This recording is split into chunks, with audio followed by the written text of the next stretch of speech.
people? We are back at To The Podcast, episode 134. And we are back in the building. It's your boy, International Walk. And it's your girl, Tosh, the co-hostess with the mostest. What the fuck you looking at me like that for? Because you had a little attitude. And I didn't have no attitude. I'm just trying to get the ball rolling. I mean, we podding. Let's get it going. You know what I'm saying? You in a rush? Yeah, I got to get up at 3:30 in the morning. Yeah, I'm definitely in a goddamn rush. Okay. At AT2TP.com, Facebook, Instagram, TikTok, Anchor, Google Pod, Breaker, YouTube, Spotify, and fresh positive inspiration on Threads. Just where you can find a message from us, our faces, or some shit like that. You put our faces on there? No. Oh. I'm talking about all the other places. Oh, okay. Let's get right to the show. How are you? I'm doing okay today. I'm doing pretty good. I had a work day today that was in the office, learning something new, doing something new. I actually brought some work home with me that you assisted with. Some bullshit there. Thank you. That's like definition of bringing work home is when you come in the house with bags. It definitely was, That's but this is for a special occasion. So I appreciate your assistance. It's new for me, so thank you for contributing to our success. But I'm good today. Mentally, I'm an 8.5. Where I was probably a 7 this morning. Thank you for just our ability to communicate in a loving way to help gain understanding, gain perspective. I had some conversations with God too. So, I have improved from this morning. And you know what? That was part of my prayer too. It's like, God, help me get my head right. And I think part of helping me get my head, you called me. Well, you was talking to me through the bell when I was leaving. And then, Which you just gave me a little fucking, I said, hey, how you doing? What's up, little lady?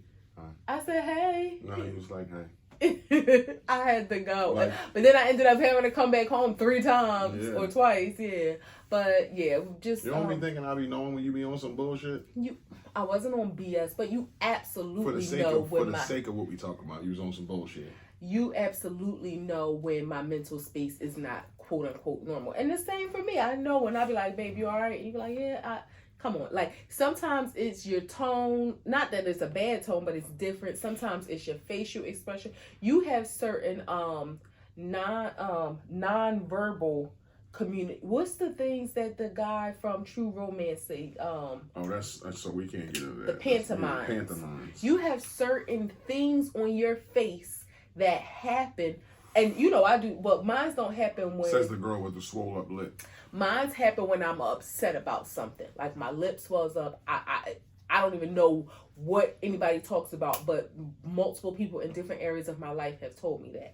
But when you automatically are, when you're upset about something, your brow starts to furrow. When you think it may be something that may make you upset, that happens too. And it happens automatically. But your mouth kind of do this thing, kind of like a like half smirk a little bit. If I be like, you are, you like, yeah, but, and it happens like so automatic in your response. It's like your brain is saying, yeah, right.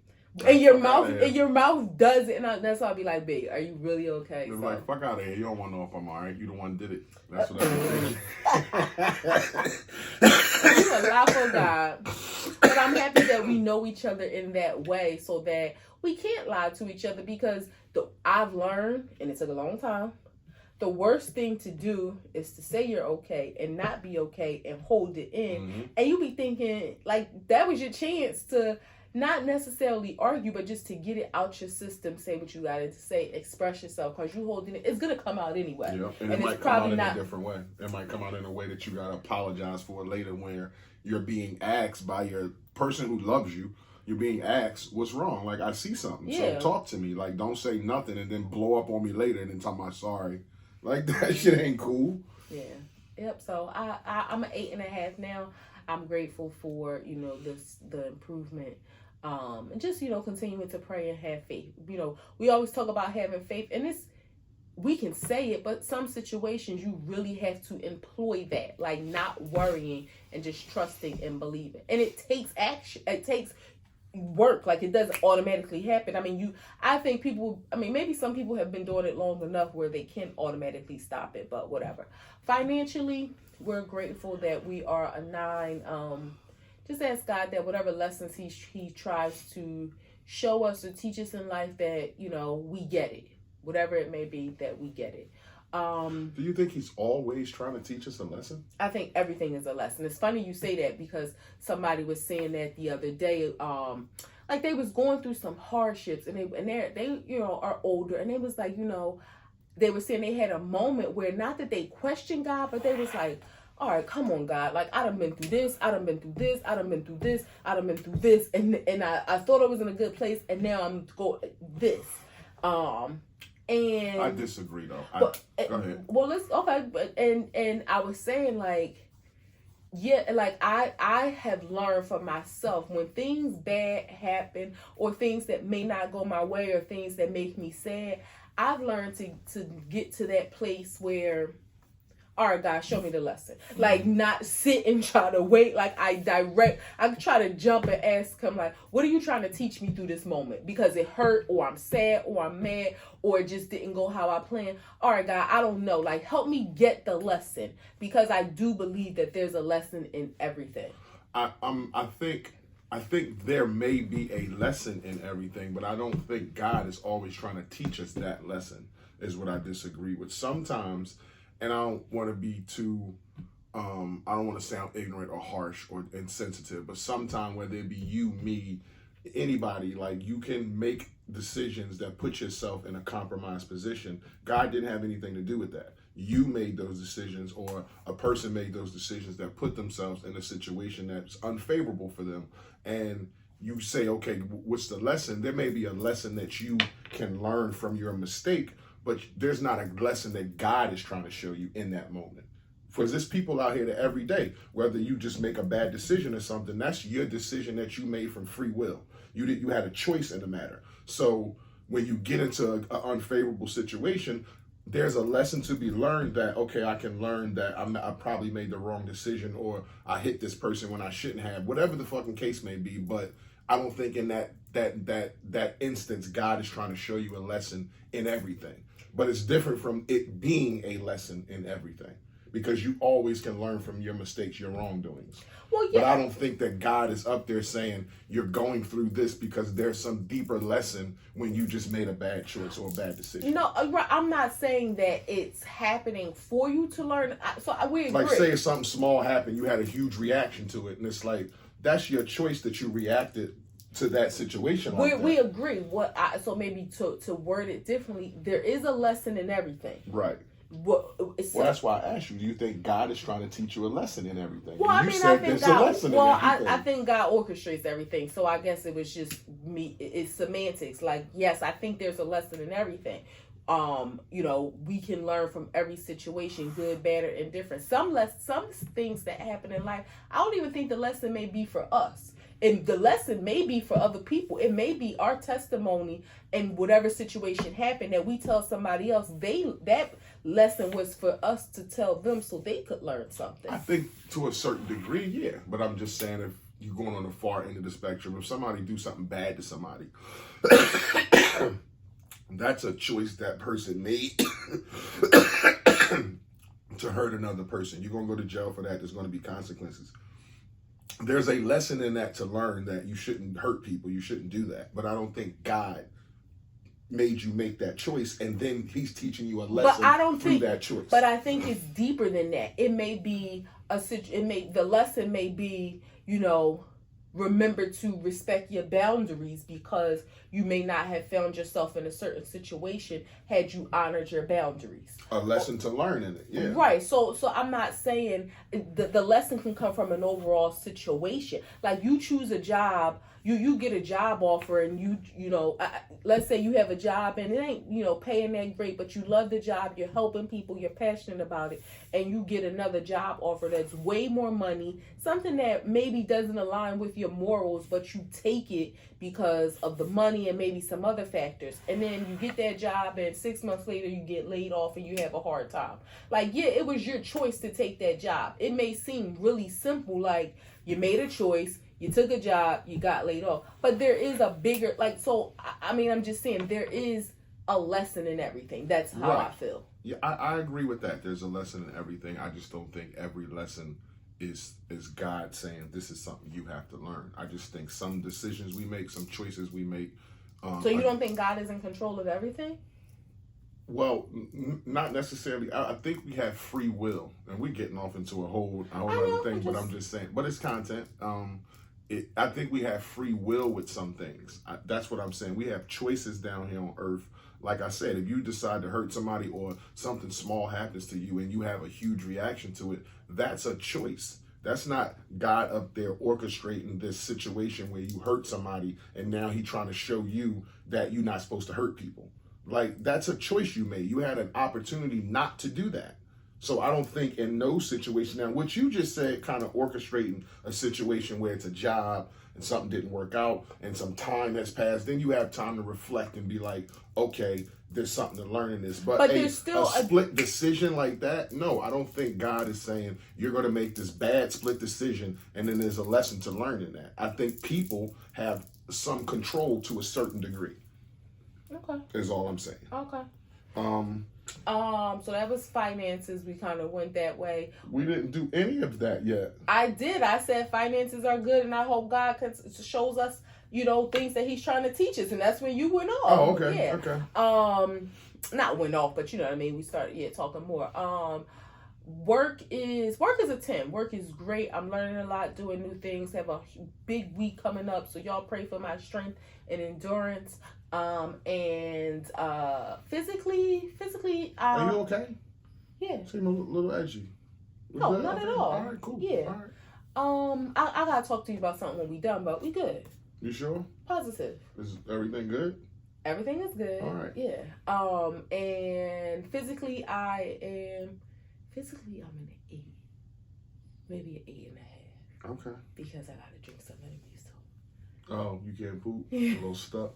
It happens, man. It happens to the best of us when we get older. We get stuck a little bit. How are you? I'm good. Mentally, I am nueve. I am in 9. I feel sharp. I had workout today, so always sharpens the mind. And you almost done. I'm proud of you. Finances is always a 10. God is blessings. Plus, He bless us with the strength to work hard. So yeah, always happy about that. Work is.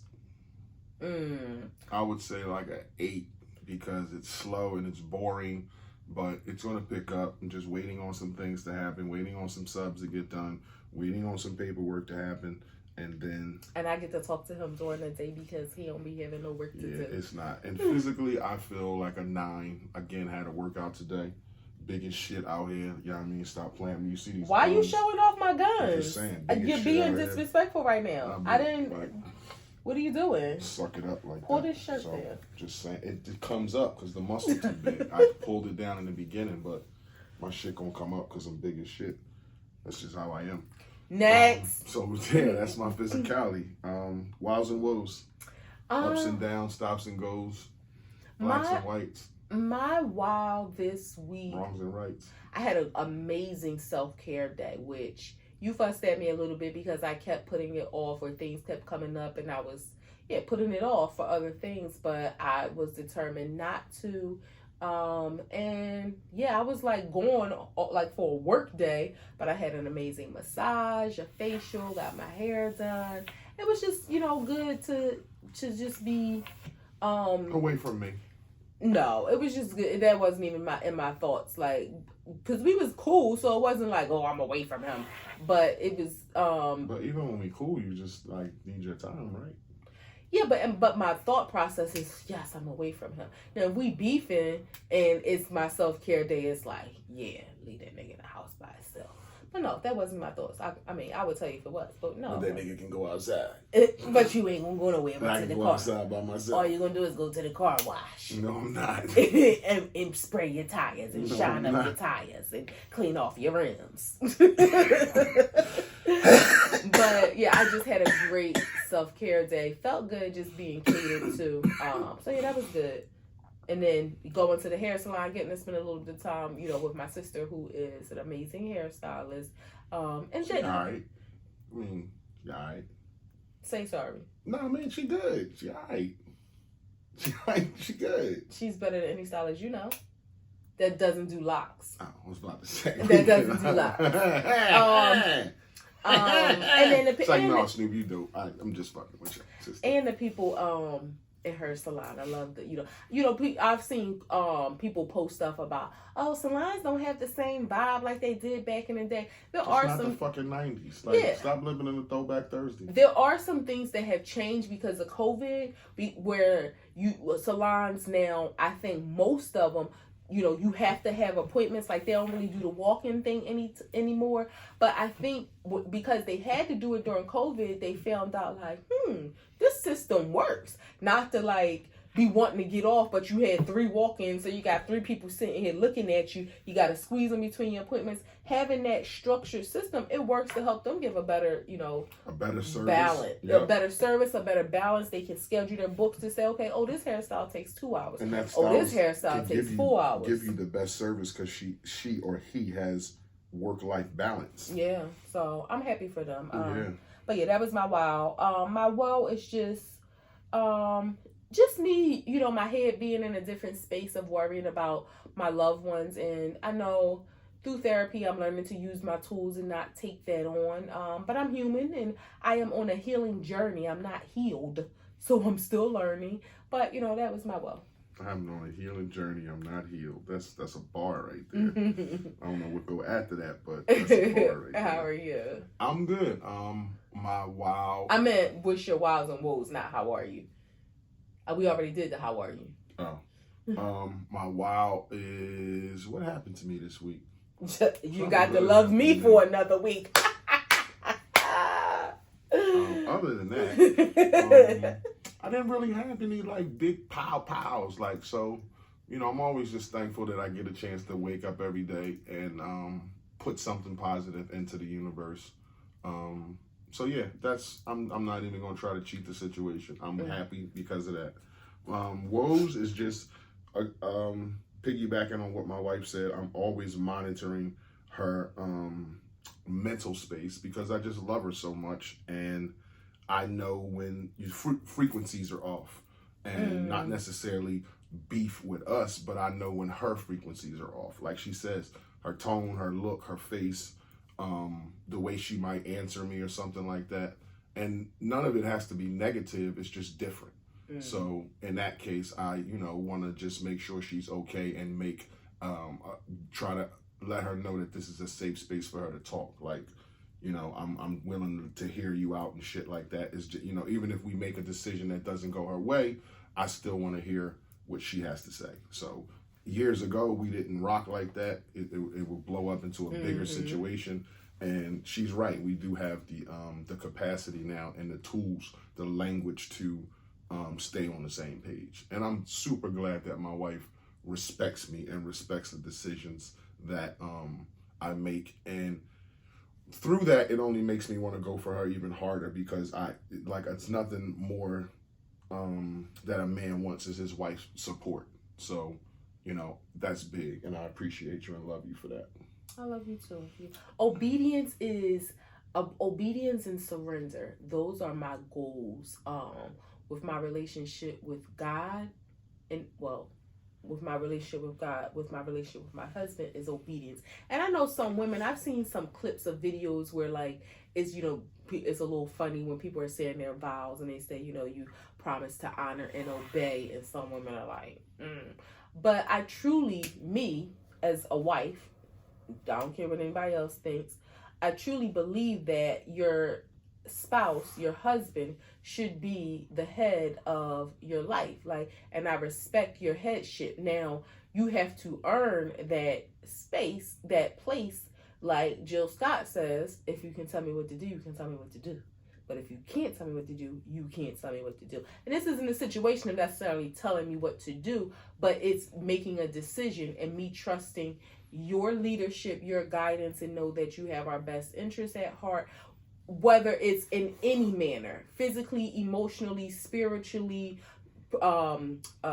financially, and just knowing it. And for me, I don't want to say it's a challenge, but it's not something I've ever seen before. So it's new, and it ain't something that just comes naturally. And I don't know if it comes naturally for any other woman. Maybe it does if you've seen it, like with your parents or something. And it's just something that I pray to God for, because I truly believe that is what God wants from us as spouses. So I just pray that God allows me to walk in what He has, so that our marriage can be a ministry for us and be blessed by God. Awesome. You couldn't have said that better. Yeah.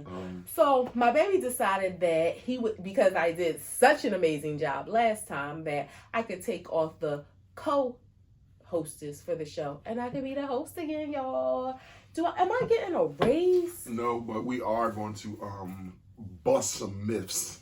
Yeah. We're going to bust some myths. So she got a show planned for us, and I'm going to just let her take it away.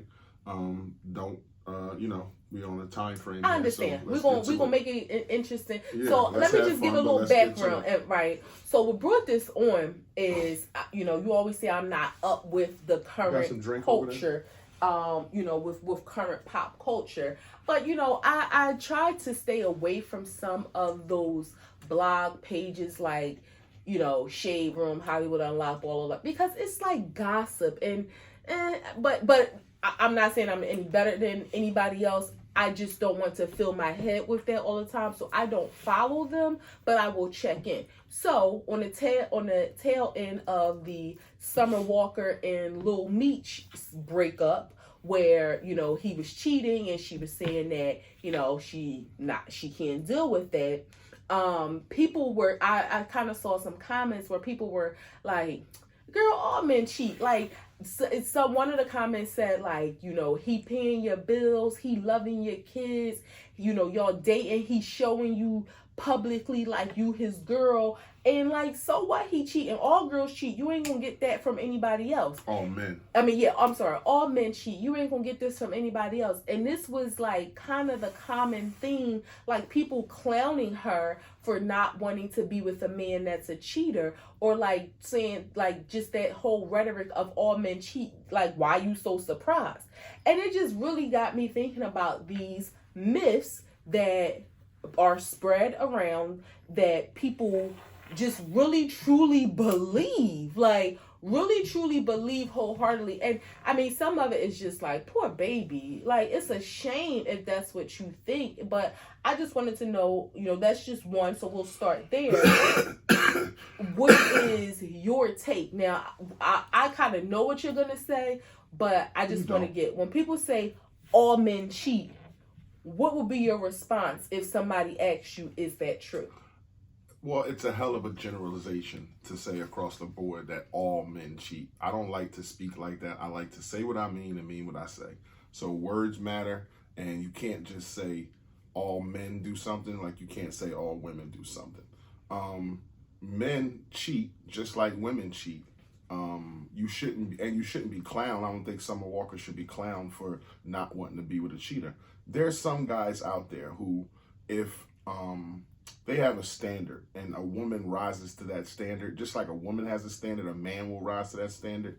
You getting what you want, so there's no need to cheat. People cheat because they're not getting something that they want. Somebody can say that they cheat for fun, or I got sex addiction, whatever. That shit's all like, it comes from a place of you're not getting something from the person at home, your spouse, your girlfriend, fiance, your wife, whatever it is. So all men don't cheat. Like, I don't cheat on you. So that's how I look at it. Like, I'm an example of that. There's nobody walking the street that can come up to my wife and say anything about me that she don't know already. So I'm proud of that. That's legacy shit for me, that she always sees me in that light of, I didn't fuck around with her heart. And that means a lot to me. So I don't cheat. I don't want to cheat. I got everything I want in her, and I don't need to cheat. But men out there who do cheat, it's a deeper thing. I understand it because I'm a man. I've cheated. But every man don't cheat. So that's what I think about that. It made me kind of laugh when you said there's nobody that can tell me anything that you don't know about me. That is like, that a statement by itself if it wasn't us or if I didn't know you, that ain't proof that a man don't cheat, because some women know that their man cheats. So in saying that, it's like, girl, if you tell me this, I already know. So that's why I kind of snickered. But yeah, I mean, of course, my initial thought is, I can't speak for all men, but my man don't cheat. Like, and I can say that with all faith in him. Like, it's a lot that goes on in this world. It's a lot that you can be stressed about, that you can be worried about. And one of the things for me that I have established a standard with us, not that like I had to say, look, you can't do this, but it's been known, like, of all the things for me to worry about in the world, I don't want to worry about no other bitches. Like, that's just, like, we can worry about other stuff and go through I'm enough crazy. Like, let's take that off the table. Let's take that off the table. And I can't think of a relationship that we would have where that shit was tolerated, where every so often there's a girl, we argue, we fight, y'all confront, like, that shit dies down for 3-4 years, we somehow close again, and then I do it, like, that shit just it's a tumultuous relationship. Like, I don't want that. That's stress that's unneeded. Like, this age, I'm looking for peace and happiness, not, like, not nigga shit. And, we always... For lack of a better term. We always... and clarify that when you say that, doesn't necessarily mean black men. No, stuff. I don't. Nigga in the sense of male. I would hope that people know what I mean out there. I just mean, like, stupid behavior. Right. Like, erratic, dumb shit. I just don't want people to think that you were implying that cheating was relegated to black men. No, black men don't cheat. So, we always transparent with y'all. October will be 22 years that we have been together consistently without ever breaking up. Like, we had our dibs and dabs prior to that, which we'll get into, but 22 years. Year 1, year 2, there may have been some minor indiscretions, and not cheating. Found the phone number, a friendship that had arose. But again, a standard was set before year 1. So I'm lying. It wasn't even year 2.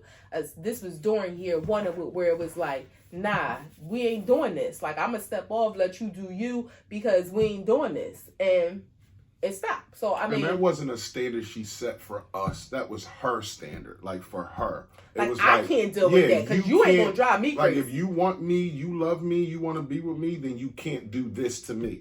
And it was like, okay, if you can't not do that, then you can't have me. Like, that's a simple line drawn in the sand.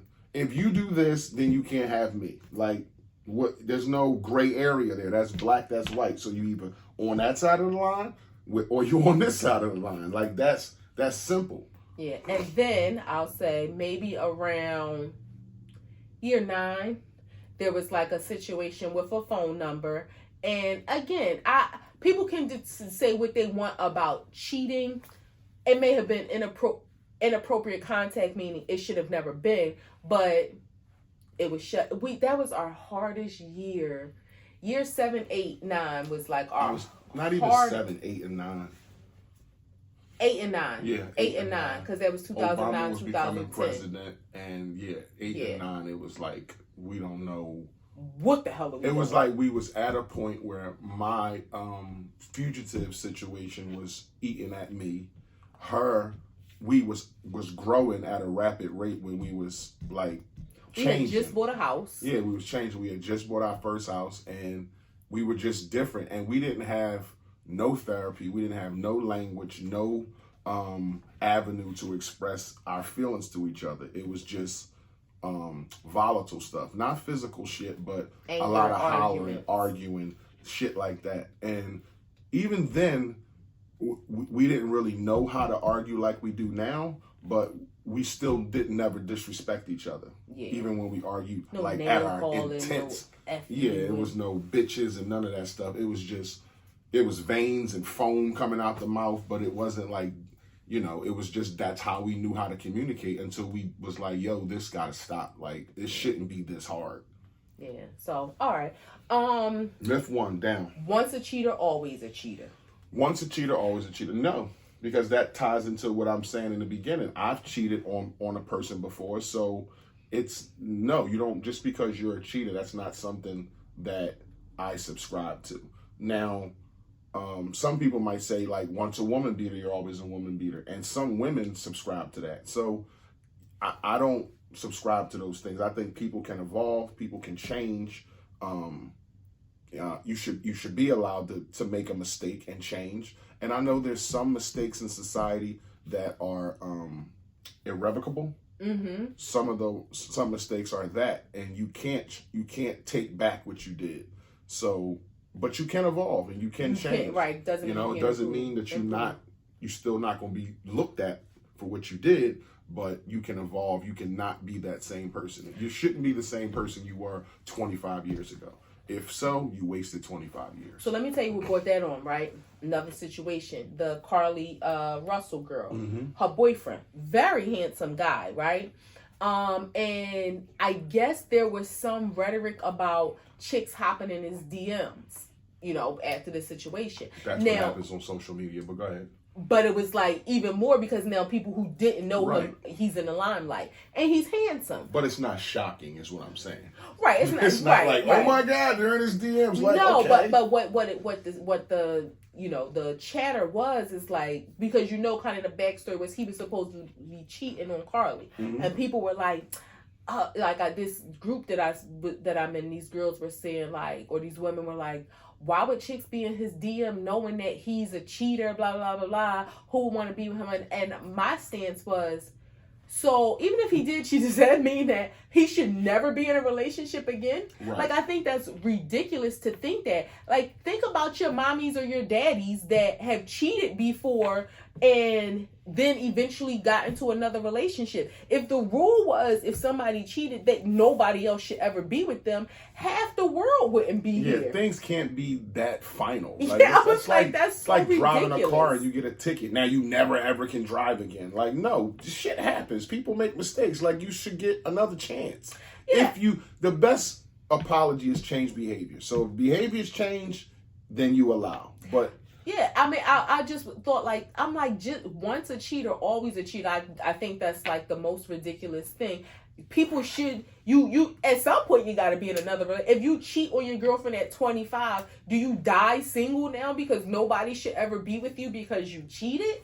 Like, that just was ridiculous to me. But I mean, like you said, some people may believe that, if you cheated, then you always going to cheat. And I just thought like that was really crazy. I think that's something that, I'm not saying all women, because again, you can't be general like that, but I would think a lot of women subscribe to that. So, and all of these, this is the last one we'll kind of talk about cheating. When people say how you get them is how you keep them. So if you met a man and you was his side joint, and then people, kind of have this idea of eventually he's going to cheat on you with a side joint and you're going to lose him. Do you subscribe to that? No. Because we have a similar situation. We're transparent, and when we met, I was with my baby mom, and we were together. But I was seeing her always, like, she would pop in my life every once in a while, and no disrespect to Hey, you would pop in my life. Her way, okay? Like, for the sake of arguing for like 5 minutes, her way. But. No respect to your daughter's mom, as you were saying. No disrespect to my daughter's mom. We was together, and I was seeing her, and we were kind of like, she was seeing somebody. We were going apart, but we were living together. So, I was getting closer to Tasha. She was getting closer to who she was dating at the time. So we were kind of separating. So that's how I ended up with Tosh. So that don't mean that I'm going to turn around and then do her that way. Yeah, and I think too, we're going to have a situation that way, and we're proof of that because we've been together for 22 years. This and ain't no other side joints. Yeah, and there's no side chicks. I think too, it also depends on what a woman allows, because like he said, we would see each other here and there, and I was naive, not like he forced me or he tricked me into anything.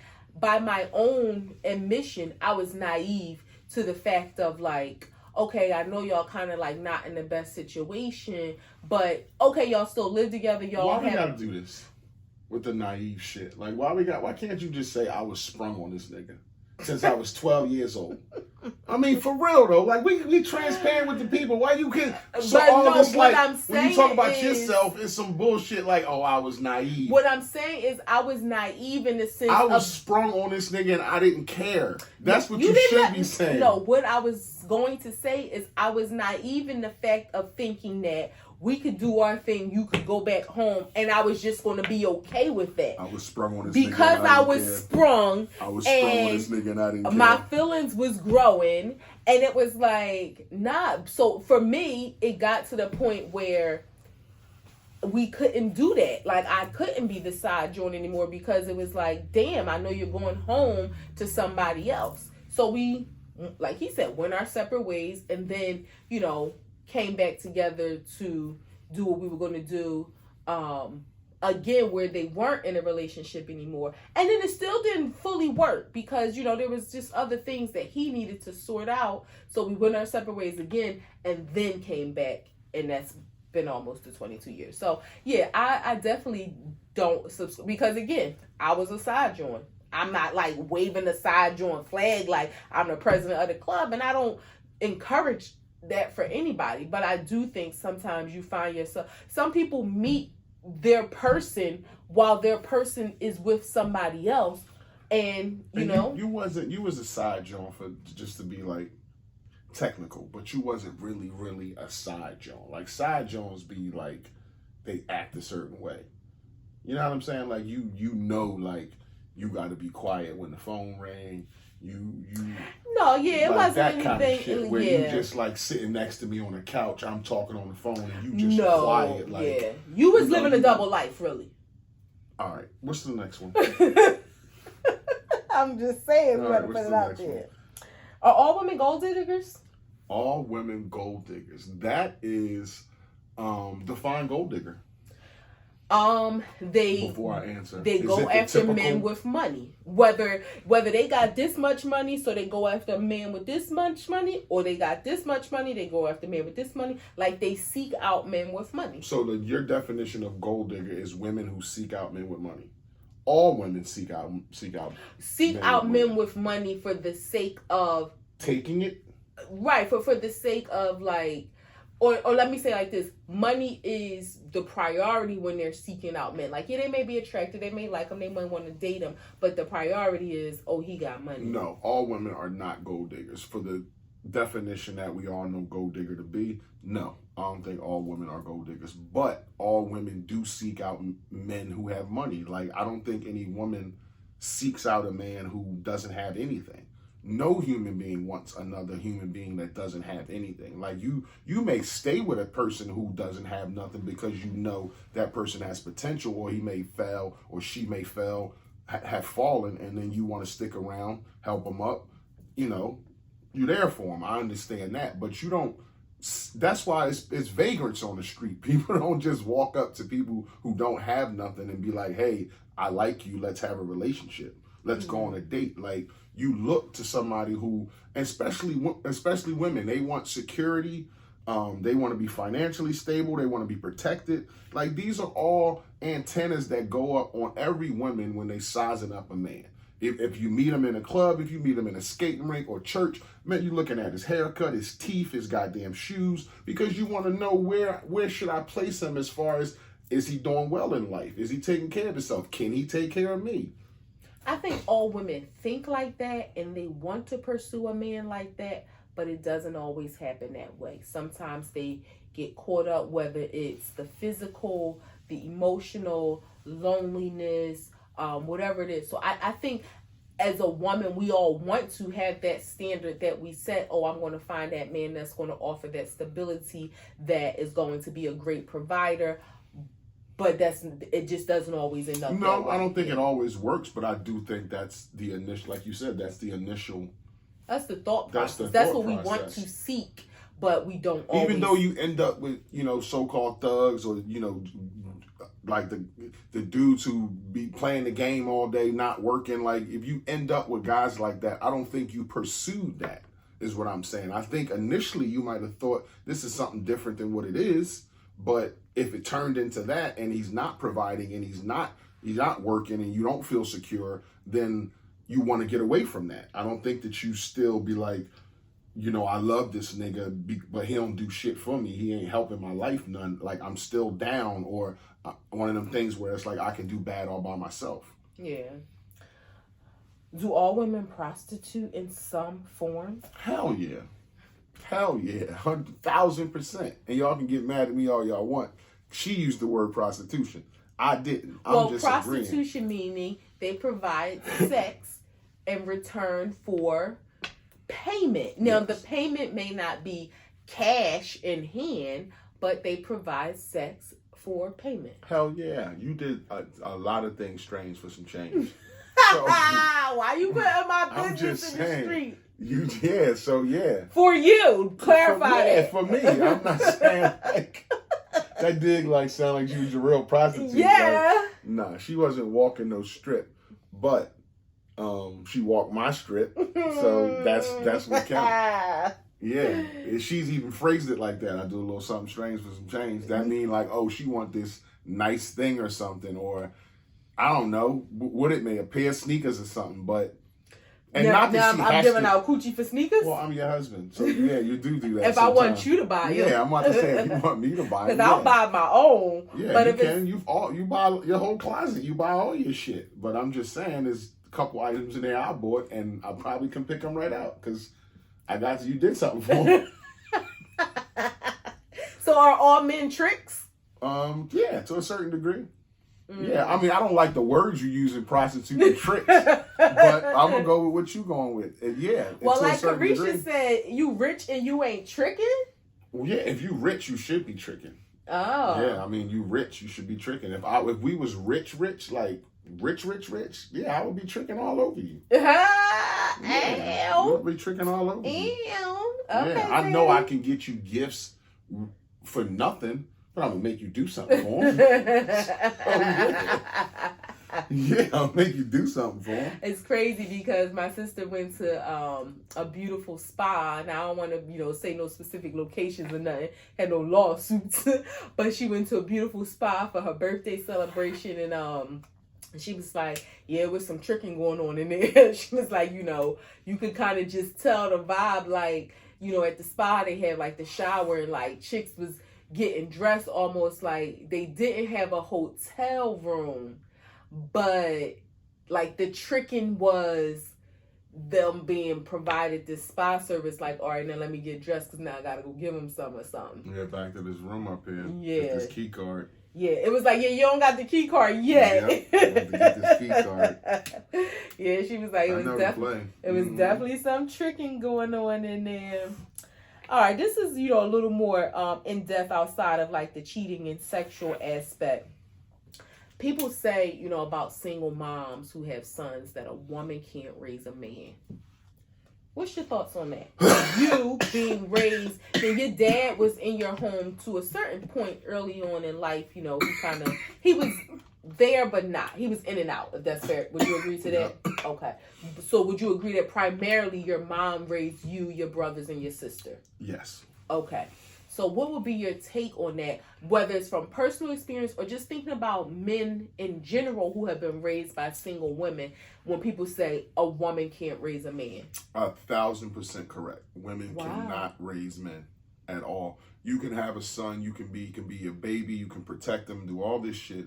There comes a point in his age, 15, 16 years old, 14, 15, 16 years old, where there's some things that you're not equipped to teach him. Mm-hmm. You don't have it. You're not a man, so you don't have these. When the hormones start to change and the feelings start to change and you get man strength, you got to deal with other boys your weight, your size. There's just certain things that your father can only teach you. And your mom doesn't. Well, no, you say your father or a man? A man. Okay. I mean, preferably your father, but you just said like. No, I'm saying like could it be like a male mentor or something? Yeah. Okay. It could be a stepdad or something like that. Or like a mentor at the. A basketball coach or something like that. Yeah, you can.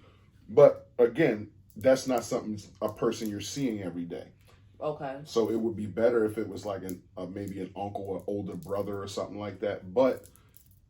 Yeah, this comes a certain age where your mom she can't do anymore. That's why a lot of times at 15, 16, if you were raised by your mom, you kind of get off the porch and you break away from that. Plus, you're raised around your mom.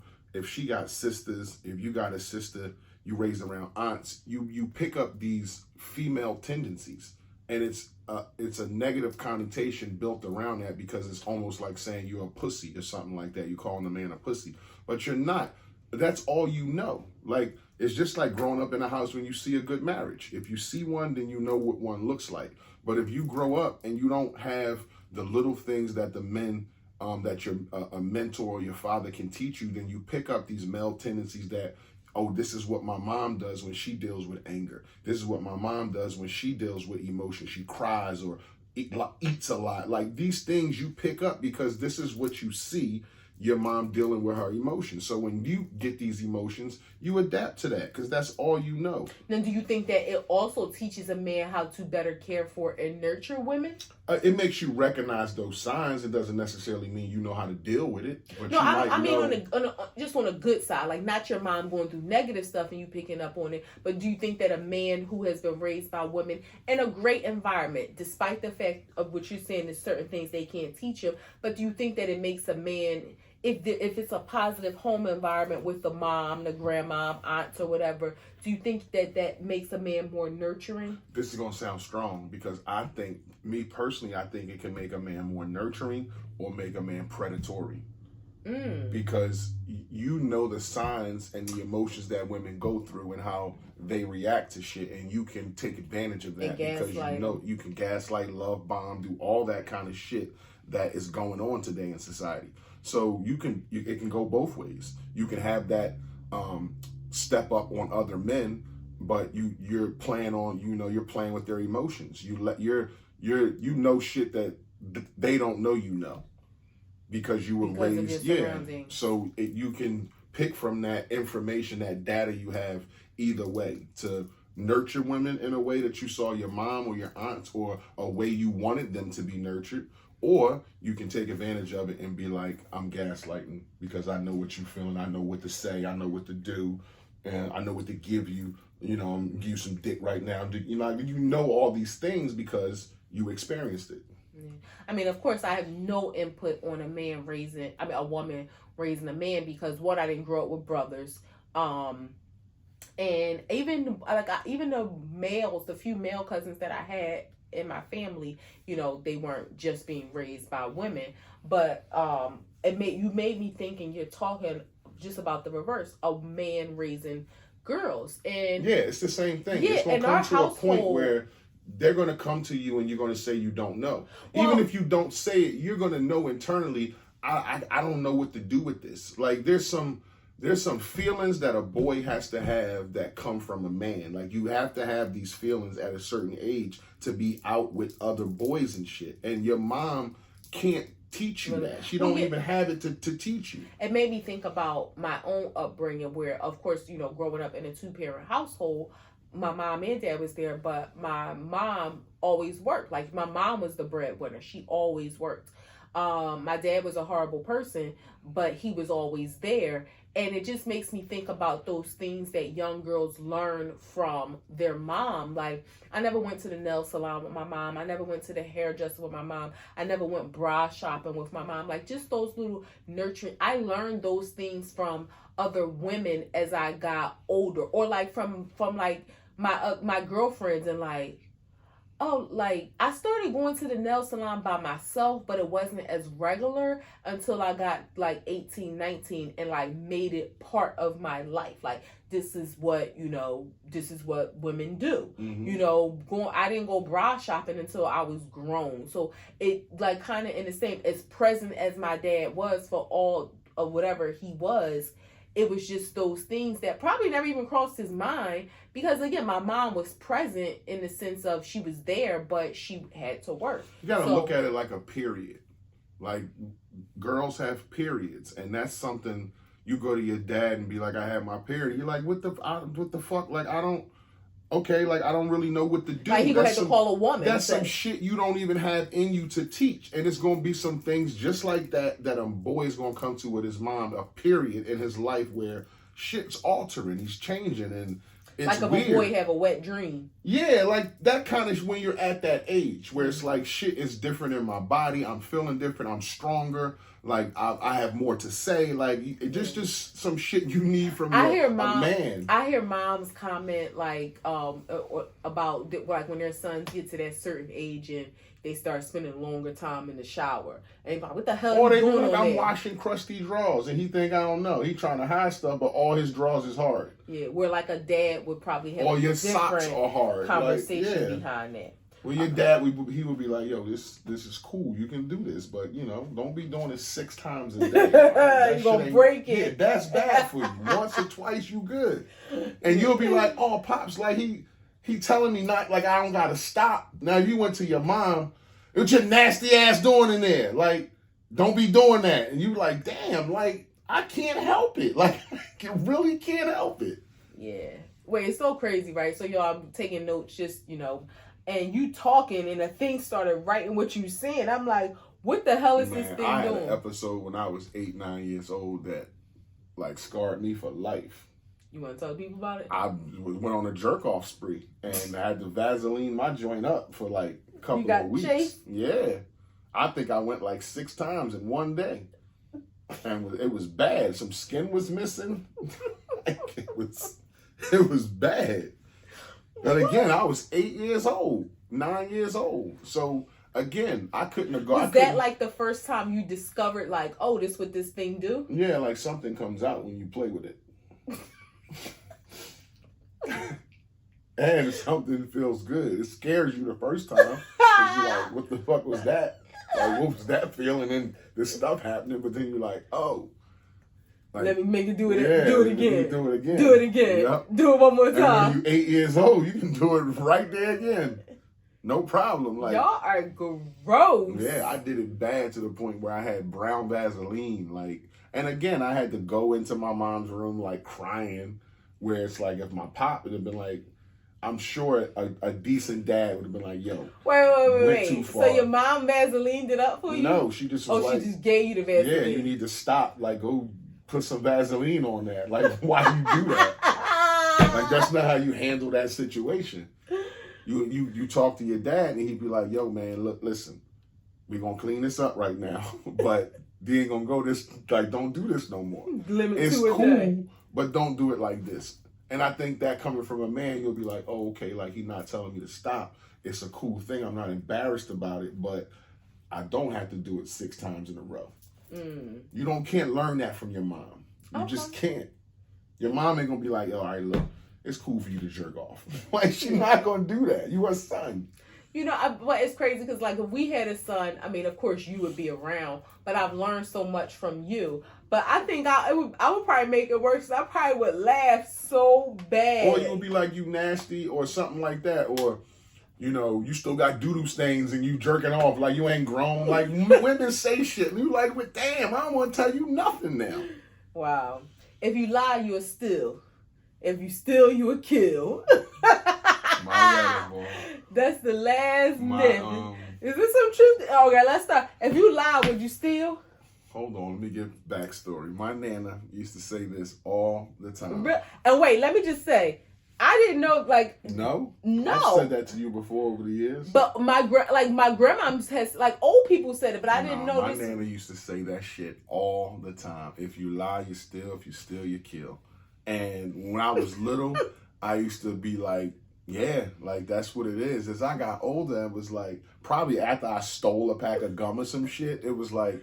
I wouldn't kill nobody. I wouldn't kill.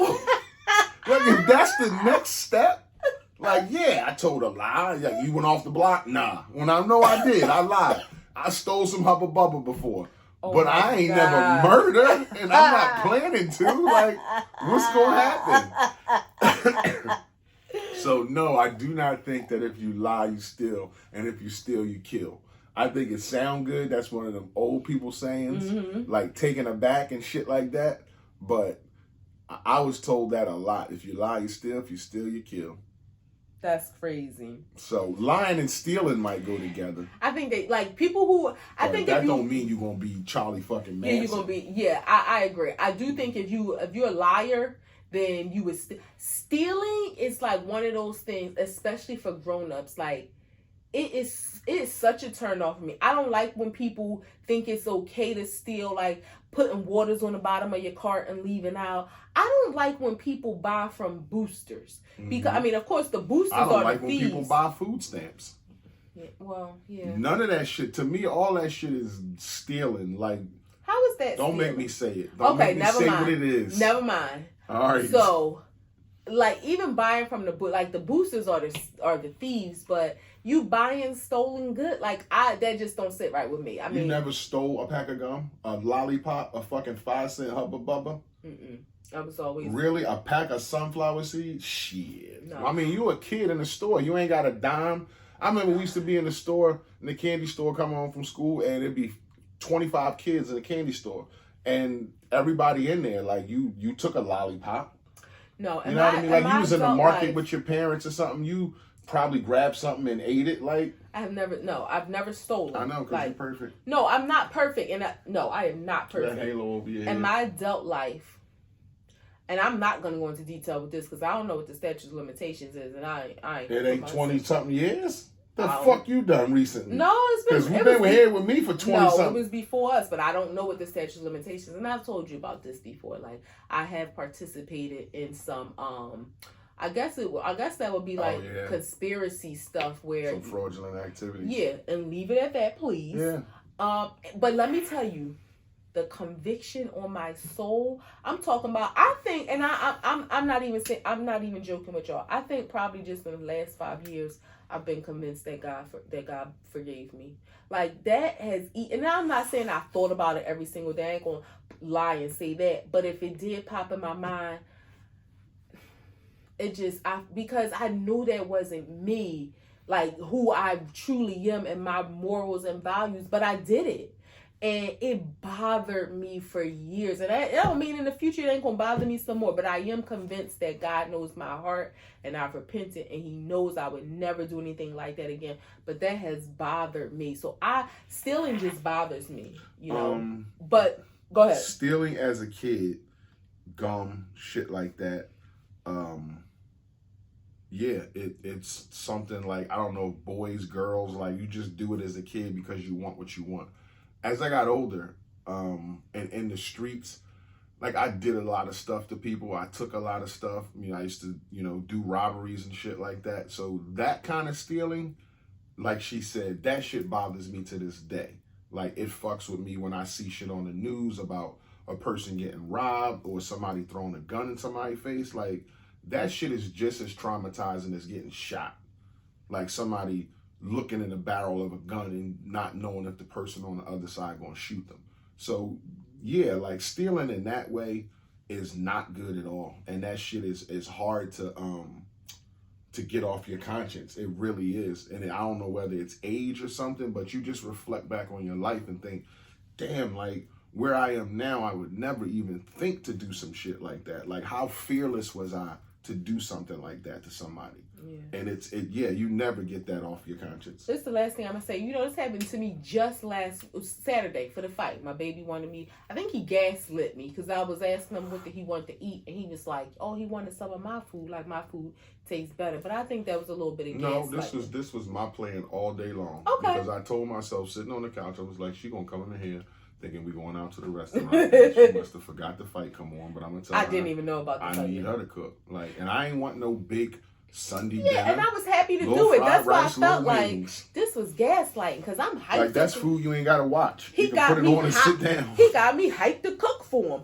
But it's funny. I'm in the market. I had my stuff. The market. I didn't have a cart or anything. When I told, not to cut you off, when I told Danny and Eddie that, they was like, where you go this weekend? Because they was like, they know you don't cook on Friday and Saturday.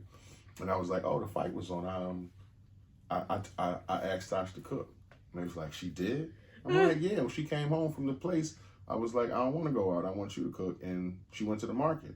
She went to the market? Because I do not go to the market. Yeah, but I did. But I just had to get a few things. So I had got a piece of salmon for myself. You know, they put the seafood in the bag, so it's in my hand. And I had my other things that I put on I went to the self-checkout. Scanned everything, whatever. Didn't have no bag. Was pissed at myself. Scanned everything, paid for everything. Go to pick my stuff up. Realized my salmon was in my hand the whole time.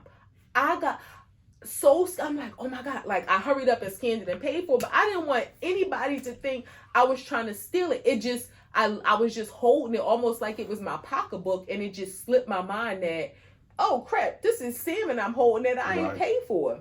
So yeah, no, I don't play that. Yeah, I do believe if you would lie, like if you are a liar, let me say that. If you are a liar where like you just consistently lies, you a thief in my mind. Yeah, and I mean, and don't get me wrong, I laughed at you the first time I saw you go back into a store to pay for something that we was in the car, and she's like looking at the receipt like the eggs ain't on the receipt, and I'm like, what? She's like, yeah, they didn't get the 2 dozen eggs, and get out the car and go back in and pay for the 2 dozen eggs and come out with a second receipt. I have to. Because her conscience won't let her. I went in a Wawa, and I never was like that. Like, I'd be like, oh shit, I got extra change, and I didn't think nothing of it. I went in a Wawa before a few years ago, probably like 10 years ago, and I bought something with a $10 bill, and the girl gave me change for $50.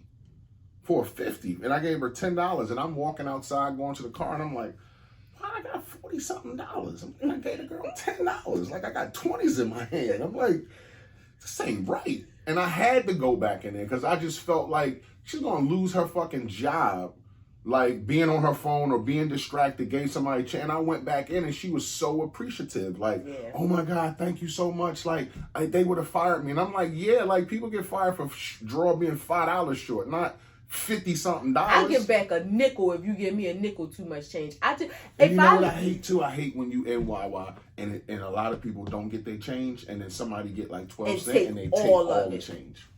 Yeah. If I don't realize it and like we far away and they didn't ring up something, but if I'm like in close proximity and I know, God know that I know, and I gotta make it right. So that's just that. Are you ready for 3 grams?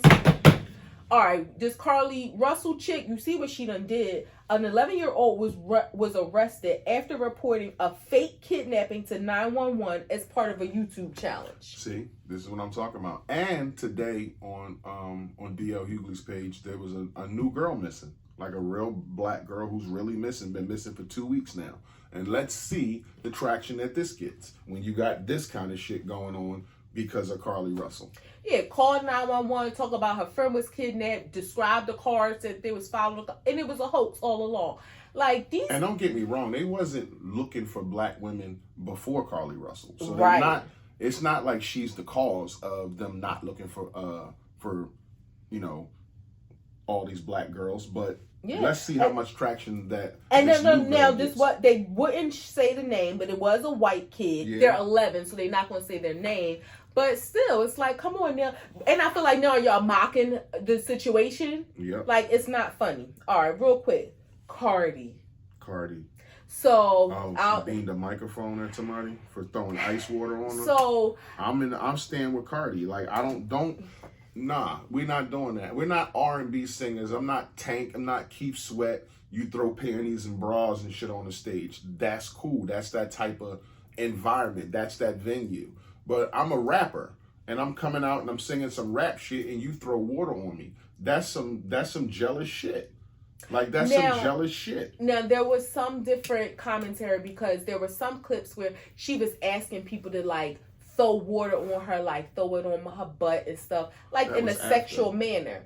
Okay, so that's what I was about to say. Some people said it was after, some people said it was before, but nevertheless, the person at the time they threw this, it wasn't part of her performance piece.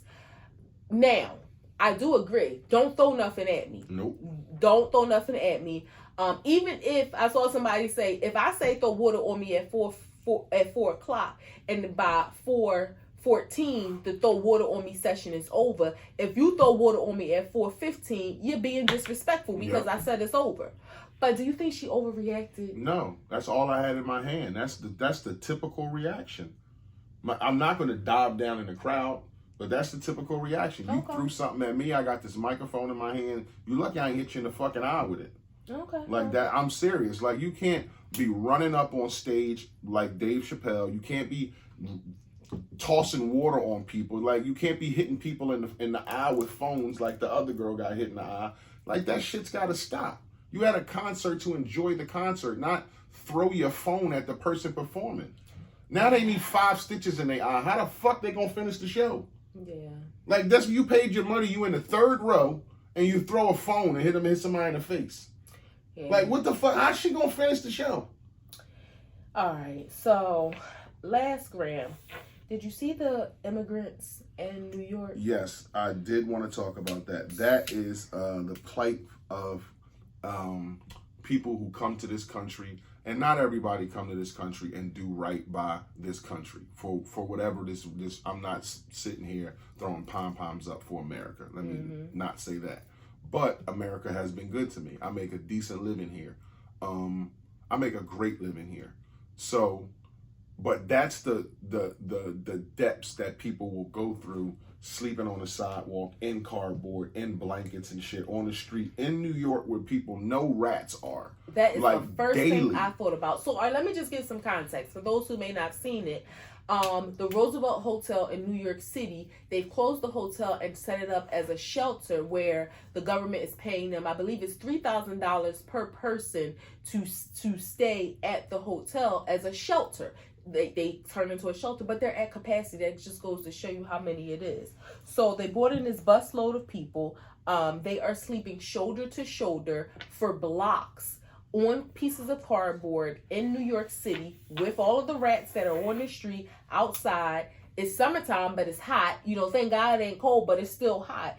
And these are people who came to America. There was one gentleman, he was a 36-year-old man, a married dad of 3. And he's from the Central African Republic. It's not all, Spanish immigrants like a lot of people tend to think. These are immigrants from all over the world. So he is from the Central African Republic.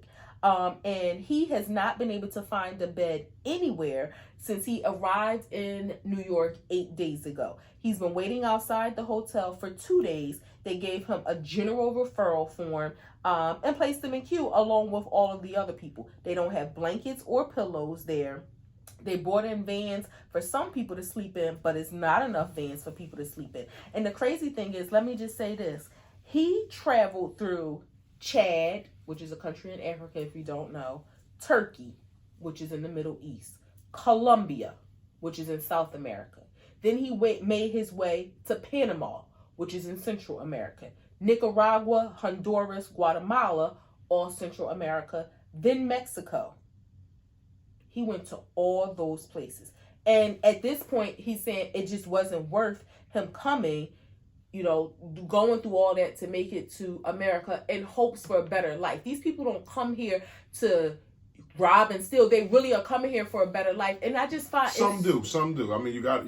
Yeah, I'm not saying everybody's coming. Like a lot of people come here for a better life, and that's a better life they can get here. Right. But some people do come to rob and pillage, and there are some bad people. So you do got to have some control of that. But when we went to Colombia, we went to South America, and we realized that our driver hadn't seen his mom in America in like 11 or 12 years. Mm-hmm. And it made me think about, damn, I can get a piece of paper, a passport that says I can come to your country and visit and do shit and all that stuff. Now, working is a different thing. I got to get a visa and all that. But I could go there. I can see people. I can visit. I can have a service done. Like, I can spend money there. I can eat food. He couldn't even come to the country I live in. And I think that's fucked up. Yeah, I think that's super fucked up that he couldn't see his parents over a decade. And he was a working person. He wasn't a thug. He wasn't a street dude. He was a working person who just had this restriction because we covet this country so much like we do. And I don't think we should. I think we should allow people to come here, make a better life. There's jobs and shit that we're so sedity and bougie that we don't want. So why are we stopping other people from coming here and getting those jobs? Yeah, I mean, and then some people can look at the flip side of the coin and say, America has such a horrible problem of homelessness with Americans that are already here.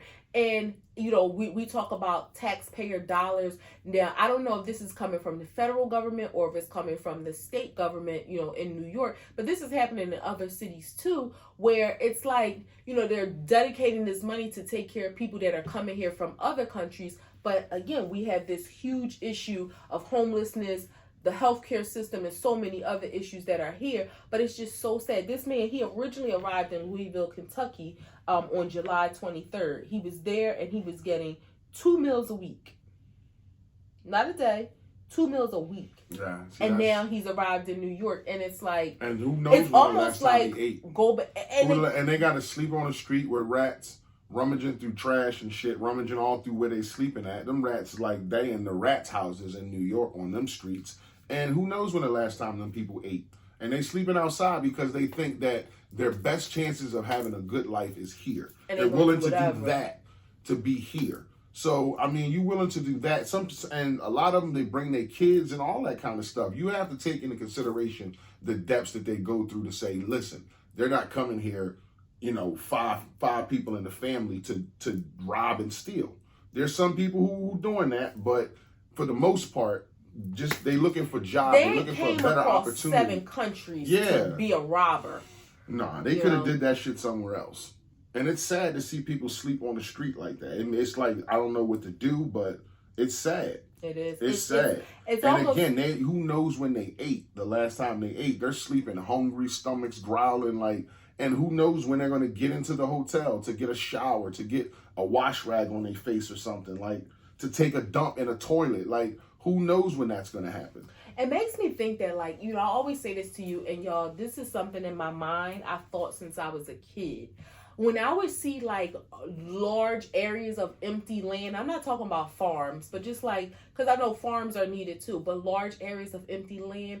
As a kid, I never understood why they're homeless people if we have this space. Now, as an adult, I realized houses have to be built. People have to be able to afford these houses. So it's more that goes into it. But I think maybe there's something that can be said, where we do have space where maybe we, shutting down a hotel for this purpose.